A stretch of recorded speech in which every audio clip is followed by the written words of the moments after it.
लोकशाही ही केवळ मतदानाची प्रक्रिया नाही, ती जनतेच्या विश्वासावर उभी असलेली नैतिक व्यवस्था आहे. पण आज हा विश्वास डळमळीत होत चालला आहे. नमस्कार, मी प्रमोदजी सस्ते @प्रगती चळवळ संपादक. आज आपण एका अत्यंत गंभीर विषयावर चर्चा करणार आहोत. सार्वजनिक संपत्तीचा खाजगी वापर आणि लोकशाहीचे निर्जीवीकरण. सार्वजनिक संपत्ती म्हणजे काय?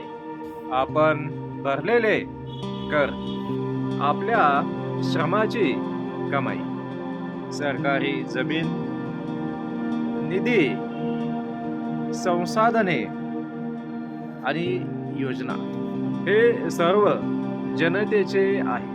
पण प्रश्न असा आहे, खरोखर हे सर्व जनतेसाठी वापरले जाते का?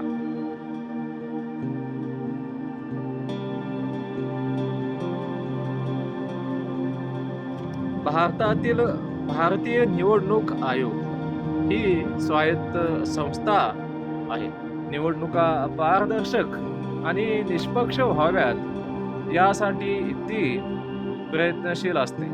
पण उमेदवारी देण्याचा निर्णय राजकीय पक्षांकडे असतो.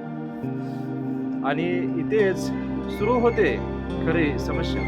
गुन्हेगारी पार्श्वभूमी असलेले, काळ्या पैशाच्या बळावर उभे असलेले उमेदवार जिंकण्याची क्षमता या एका निकषावर ते तिकीट मिळवतात. ही लोकशाही आहे का की गणितांचा खेळ? एकदा सत्ता मिळाली की सार्वजनिक निधीचे कंत्राटात रूपांतर, सरकारी जमिनीची व्यवहार, गहाणीशाहीची परंपरा, सत्ता सेवा म्हणून नव्हे तर मालकी हक्कासारखी वापरली जाते. आपल्या वैदिक संस्कृतीत एक संकल्पना होती, परस्त्री माते समान, परधन विष्टे समान.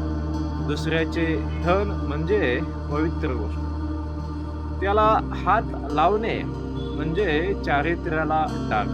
आज मात्र सार्वजनिक संपत्तीला राजकीय हक्क समजले जाते.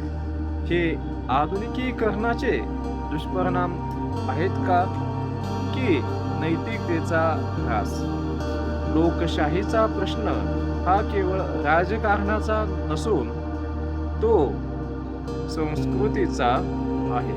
जेव्हा संविधानाचा वापर स्वहितासाठी केला जातो तेव्हा लोकशाहीचे निर्जीवीकरण सुरू होते. आपण काय करू शकतो? उमेदवारांच्या नैतिक पात्रतेचा आग्रह धरा. राजकीय निधीची पारदर्शकता मागा. जात, पैसा, भीती या पलीकडे जाऊन मतदान करा. नैतिक शिक्षणाची पुनर्स्थापना करा. लोकशाही वाचवायची असेल तर नागरिकांनी सजग व्हावे लागेल. लोकशाही ही केवळ एक व्यवस्था नाही, ती जबाबदारी आहे. सत्ता ही मालकी नसून ती एक सेवा आहे. ही जाणीव पुन्हा जागी झाली पाहिजे. मी प्रमोदजी सस्ते @प्रगती चळवळ. जर हा विचार पटला असेल तर हा व्हिडिओ शेअर करा, चॅनलला सबस्क्राईब करा आणि लोकशाही वाचवण्याच्या या प्रवाहात सहभागी व्हा. जय हिंद.